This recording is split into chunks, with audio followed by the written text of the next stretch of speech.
የኢትዮ ኤርትራ ጦርነት ሲፈነዳ መንግስት ለቀድሞ መንግስት ወታደሮች ባደረገው ጥሪ መሰረት 3 የጦር ጀነራሎችን ጨምሮ በሺዎች የሚቆጠሩ የቀድሞ ሰራዊት አባላት ለጥሪው ምላሽ በመስጠት መክተታቸውን የመከላከያ ምንጮች ያስታውሳሉ።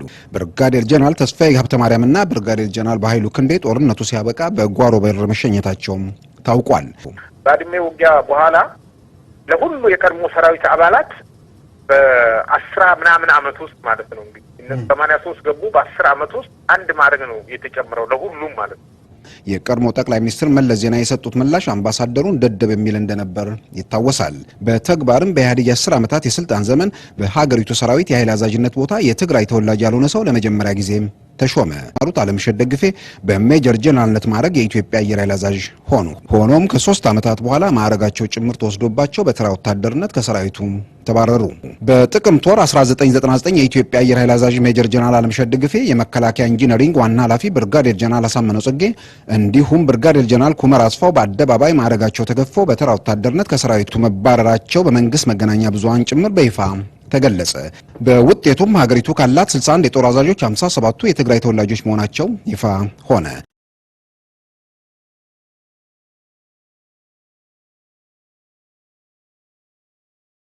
የኢትዮጵያ አየር ኃይል አዛዥ የነበሩትን ሜጀር ጀነራል አበበ ተክለሃይማኖትን ነው። ሌሎቹ የህዝባዊ ወያኔ ሓርነት ትግራይ ታጋዮች ከባዕዴንና ኦህዴድ ታጋዮች የሚለዩት ህወሓት በመሆናቸው ብቻ ነው በማለት በሀገሪቱ ወታደራዊ ማዕረግ በአንድ ብሔረሰብ ተወላጆች መያዙን ከምክንያትም ሆነ ከስያሜ አንጻር ተገቢ አይደለም ብቻ ሳይሆን አደገኛ ነው በማለት የሚሞግቱ ሲኖሩ፣ ይህ ወታደራዊ ኃላፊነት የፈጠረው ኢኮኖሚያዊ ተጠቃሚነት ችግሩን ዘርፈ ብዙ እንዳደረገውም ተመልክቷል። የኢትዮ ኤርትራ ጦርነት ሲፈነዳ መንግስት ለቀድሞ መንግስት ወታደሮች ባደረገው ጥሪ መሰረት 3 የጦር ጀነራሎችን ጨምሮ በሺዎች የሚቆጠሩ የቀድሞ ሰራዊት አባላት ለጥሪው ምላሽ በመስጠት መክተታቸውን የመከላከያ ምንጮች ያስታውሳሉ። ይህም አጋጣሚ የሰራዊቱን የአመራር ስብጥር ብሔራዊ መልክ ያስይዘዋል የሚል ተስፋ እንደነበረም ተመልክቷል። ሆኖም ከ1984 ጀምሮ ወደ ሰራዊቱ ለተመለሱትና የጦርነቱ መፈንዳት ተከትሎ የከተቱት የቀድሞ ሰራዊት አባላት ሁሉም በነበራቸው ማዕረግ ላይ አንዳንድ ደረጃ ብቻ እንዲወጡ መደረጉን በሂደቱ ተዋናይ የነበሩት የጦር መሳሪያ ኤክስፐርት ሻለቃ ጌታቸው አለማየሁ ያስታውሳሉ። ባድሜ ውጊያ በኋላ ለሁሉ የቀድሞ ሰራዊት አባላት በ10 ምናምን አመት ውስጥ ማለት ነው እንግዲህ 83 ገቡ። በ10 አመት ውስጥ አንድ ማድረግ ነው የተጨመረው ለሁሉም ማለት ነው። በኢትዮ ኤርትራ ጦርነት ፍጻሜ የኢትዮጵያ ሰራዊት ተጋድሎ እየተባለ የህወሓት ታጋዮች ገድል ሲዘከር ብርጋዴር ጀነራል ንጉሴ አዱኛን ጨምሮ በርካታ የቀድሞ የጦር ባለሙያዎች እንኳን ተሳትፏቸው ሞታቸው እንኳን ሳይገለጽ መቆየቱን እነዚሁ ወገኖች በቁጭት ያስታውሳሉ። ብርጋዴር ጀነራል ተስፋዬ ሀብተማርያምና ብርጋዴር ጀነራል በኃይሉ ክንዴ ጦርነቱ ሲያበቃ በጓሮ በር መሸኘታቸው ታውቋል። እነዚህ የጦር አዛዦች በወቅቱ የነበራቸው ተሳትፎ በየትኛው መንግስታዊ ሚዲያ ሳይገለጽ ቀርቷል።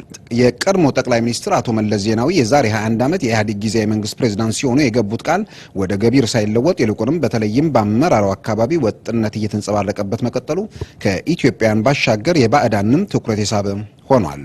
ይህ የሀገሪቱን የመከላከያ አመራር በአንድ አካባቢ ተወላጆች ሙሉ በሙሉ መጠቅለል አደገኛ ነው በማለት እንደ አውሮፓውያን አቆጣጠር በዲሴምበር 2009 መግለጫ የሰጡት የአሜሪካው አምባሳደር ከኢትዮጵያ መንግስት የተሰጣቸው ምላሽ ስድብ ነበረ። በጄኔቭ በተባበሩት መንግስታት የሰብአዊ መብት ኮሚሽን የአሜሪካ አምባሳደር ዳግላስ ግሪፍስ ለሰጡት ለዚህ ማሳሰቢያ የቀድሞ ጠቅላይ ሚኒስትር መለስ ዜናዊ የሰጡት ምላሽ አምባሳደሩን ደደብ የሚል እንደነበር ይታወሳል።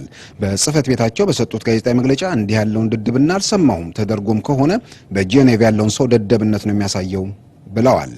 በእርግጥም ጠቅላይ ሚኒስትር መለስ ዜናዊ ህዝባዊ ወያኔ ሓርነት ትግራይ በ1993 ለሁለት በተከፈለበትና ነባርና አንጋፋ አመራሮቹ በአቶ መለስ ቡድን ተሸንፎ መድረኩን ሲለቁ አቶ መለስ በሀገሪቱ መስመር እየለቀቀ ለሄደው ወገንተኝነት ወይንም የአንድ ዘር የበላይነት የተባረሩትን እና አቶ ስዬን የሚወነጅሉ ጽሁፎች እስከ ማዘጋጀት ዘልቀው ነበረ። በተግባርም በኢህአዴግ 10 ዓመታት የስልጣን ዘመን በሀገሪቱ ሰራዊት የኃይል አዛዥነት ቦታ የትግራይ ተወላጅ ያልሆነ ሰው ለመጀመሪያ ጊዜ ተሾመ። በሀገሪቱ ሰራዊት የአዛዥነት ስፍራ ካሉ ወታደራዊ ሳይንስን በሀገር ውስጥና በውጭ ሀገር የጦር አካዳሚ የተማሩት አለምሸት ደግፌ በሜጀር ጀነራልነት ማዕረግ የኢትዮጵያ አየር ኃይል አዛዥ ሆኑ። ሆኖም ከ3 ዓመታት በኋላ ማዕረጋቸው ጭምር ተወስዶባቸው በተራ ወታደርነት ከሰራዊቱ ተባረሩ። ምርጫ 97ን ተከትሎ በሀገሪቱ ውስጥ የነበረው የለውጥ አየር በሰራዊቱም ውስጥ በከፍተኛ ደረጃ መንፈሱ በሰራዊቱ ላይ ከፍተኛ የምንጠራ ዘመቻም አስከተለ። በውጤቱም የሀገሪቱን ወታደራዊ አመራር ይበልጥ ወደ ወጥነት በመውሰድ መጠናቀቁም የተመዘገበበት ሆኗል። ብርጋዴር ጀነራል ከማል ገልቹ እንዲሁም ብርጋዴር ጀነራል ኃይሉ ጎንፋ ከነ ኮሎኔል ገመቹ አያናና ሌተና ኮሎኔል አበበ ገረሱ ጋር ስርዓቱን ከርተው በነሐሴ 1998 እና በመስከረም 1999 ኤርትራ ገቡ። በጥቅምት ወር 1999 የኢትዮጵያ አየር ኃይል አዛዥ ሜጀር ጀነራል አለምሸት ደግፌ፣ የመከላከያ ኢንጂነሪንግ ዋና ኃላፊ ብርጋዴር ጀነራል አሳምነው ጽጌ እንዲሁም ብርጋዴር ጀነራል ኩመር አስፋው በአደባባይ ማዕረጋቸው ተገፈው በተራ ወታደርነት ከሰራዊቱ መባረራቸው በመንግስት መገናኛ ብዙሃን ጭምር በይፋ ተገለጸ።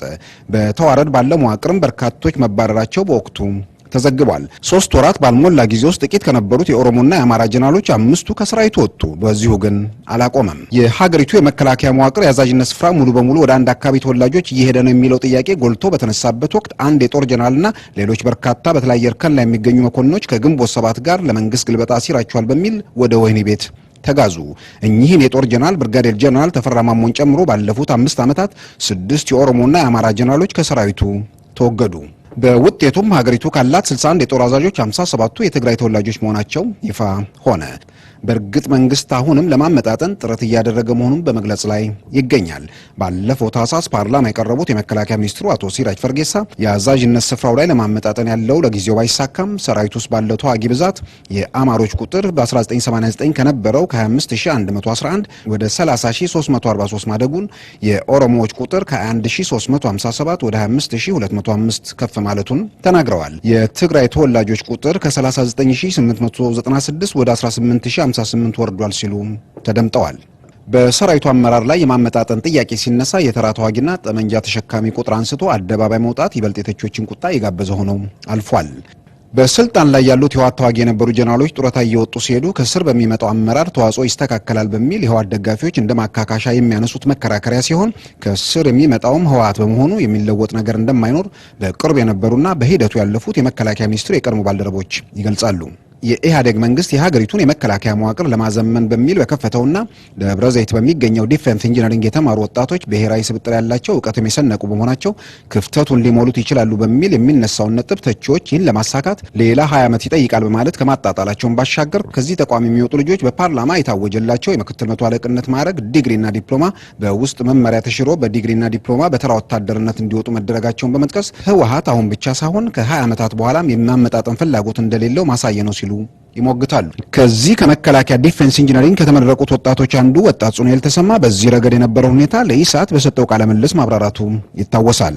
ምንድነው ስንመረቅ አንድ የተፈጠረ ችግር ነበር። እንግዲህ በሁለት ዙር እኔ የሶስተኛ ባች ነው። 2 ዙሮች በምክትል መቶ አለቃነት ነው የተመረቁት። ይሄ በኢትዮጵያ ፓርላማ ውስጥ ጸድቆ በፓርላማ ቀርቦ የሚመረቁ ተማሪዎች በመቶ አለቃነት ማድረግ የሚመረቁ የሚል ህግ ወጥቶ በ1992 ሰኔ ይመስለኛል 92 ሰኔ ይመስለኛል በነጋሪት ጋዜጣ ሰኔ 5 ነው ወጥቶ በማዕረግ ይመረቁ የሚል ወጥቶ በሁለት ባች የመጀመሪያው ባችና ሁለተኛው ባች በምክትል መቶ አለቃነት ተመርቀው ወሳኝ። የመጀመሪያው ባች በጠቅላይ ሚኒስትር መለስ ዜናዊ ነው ማዕረግ የለበሱት። ሁለተኛው ባቾች ደግሞ ቀድሞ የአየር ኃይል አዛዥ የነበሩት አበበ ተክለሃይማኖት ጀነራል አበበ ተክለሃይማኖት በምክትል መቶ አለቃነት ወጡ። ከዛ በኋላ ያለው ተማሪ ግን በተራ ወታደርነት እንዲወጣ ምንም አይነት ህግ ሳይወጣ በተራ ወታደርነት ማዕረግ ተመርቆ እንዲወጣ ተደርጓል። ከዛ በኋላ ግን ምን ተደረገ? የሚፈልጓቸውን ተማሪዎች የ3 ወር ስልጠና እየሰጣቸው መቶ አለቃ አደረጓቸዋል ከኛ ግቢ ውስጥ እና አሁን 10 ዓመት ሰርቪስ የሰጡ ሰዎች ምክትል አስተዳዳሪዎች ናቸው። የሚደግፋቸው ለምሳሌ ከኛ ባች ውስጥ እነ ገብረመድህን የሚባል ነበር። አሁን እሱ ሌተናል ኮሎኔል ነው። ኢንጂነሪንግ ኮሌጅ ውስጥ በነበርንበት ጊዜ ከአንድ ብሔር መጥተው የ3 ወር ስልጠና ሰልጥነው ተመሳሳይ ጋውን ለብሰው የሚወጡ ተማሪዎች ነበሩ። የአንድ ብሔር ሰዎች ናቸው። በ3 ወር ስልጠና ሰልጥነው ስንመረቅ ለምሳሌ 3 ወር ሲቀረን ይመጣሉ። ተመሳሳይ በምን አይነት ስልጠና የሚሰጣቸው አናውቅም። ሲወጡ ግን ሻለቃዎች ኮሎኔሎች ናቸው እና የእነሱ የስራ ኃላፊዎች ናቸው። ግን የአንድ ብሔር ሰዎች ናቸው። የትግራይ ተወላጆች። በኢትዮጵያ ዘመናዊ ሰራዊት ታሪክ ውስጥ የሀገሪቱ ሰራዊት አመራር ሙሉ ለሙሉ ለማለት በሚያስደፍር መልኩ በአንድ አካባቢ ተወላጆች የተያዘበት ሁኔታ ለመኖሩን የአፄ ኃይለሥላሴን እንዲሁም የኮሎኔል መንግስቱን ዘመን የአዛዥነት ስፍራዎችን ተቺዎች በናሙናነት ያወሳሉ። የብሔረሰብ እኩልነት ተረጋግጧል በሚባልበት ሟች መለስ ዜናዊ የብሔረሰቦች መብት ጠበቃነታቸው በልፈታቸው ማግስት ጎልቶ በሚወሳበት በአሁኑ ወቅት በመከላከያ ተቋሙ የአዛዥነት ስፍራ ኢትዮጵያን የሚመስል ስብጥር ሳይጥሉ ማለፋቸው በታሪክ የሚጠቀስ ሆኖ ተመዝግቧል።